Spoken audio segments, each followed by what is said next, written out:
Germany, only about 6% of employees actually earn 100K per year or more. And most people never reach this level. So if we now take a closer look at the concrete jobs. So the numbers that I will mention are median annual gross salaries. So it means that half of the employees earn less and half of the employees earn more. And they are based on data provided by Stepstone. On Stepstone, you can look for jobs.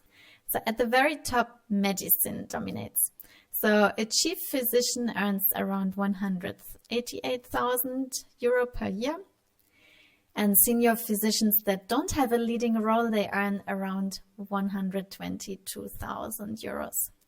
And specialist doctors, they reach around 100,000, so just above the six-figure threshold.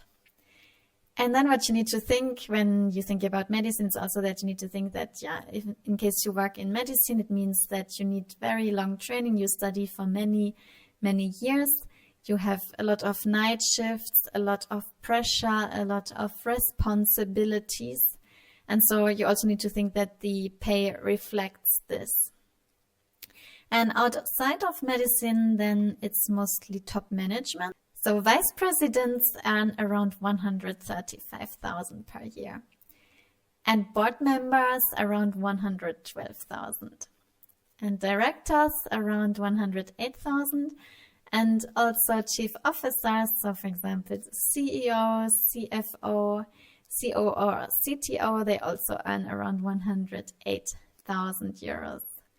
And these roles, you have them across many different industries. So what they all have in common is that you are responsible for the strategy, for the budget, and for often many hundreds or thousands of employees. So here you really, it's really about the responsibility. And just below this very top amount, there are still several roles where you earn close or above 100K. So patent attorneys earn around 107K per year.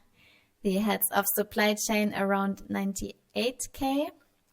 Senior managers around 96K. Enterprise architects around 95K. And heads of IT around 95K. And so what do all these jobs really have in common? So first of all, what you need to think of is that the industry really matters. So for example, medicine or management, jobs, law and tech, they really dominate at the top end. And second, you also need to think that responsibility really matters a lot, because people management and budget responsibility really increase salaries. And third, the company size is also very important. So large companies almost always pay more than the small ones. And fourth, it's also that education still matters. A university degree increases chances that you earn a six-figure salary. And if you ask yourself the question, what should I study in order to one day earn a six-figure salary? So the degrees with the strongest track record are human medicine, business or economics, engineering, computer science, and law or patent law. But only the degree won't get you there. So the career choices after your graduation, they matter much more. And how long does it take to reach 100K? So for most people, it usually takes years, especially in medicine or traditional management careers. However, you can also be more fast. So in tech startups or consulting, some people reach six figures after 3 or 5 years. So for example, if you become then the CTO, the head of engineering, or management consultant. And you also need to be aware that if you want to do a career choice like this, you need to be aware that it can be very intense and with a lot of overtime.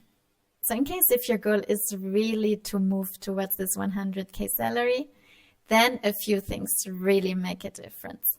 So first of all, you need to choose your industry very carefully. You really need to look that you get responsibilities instead of staying inactive.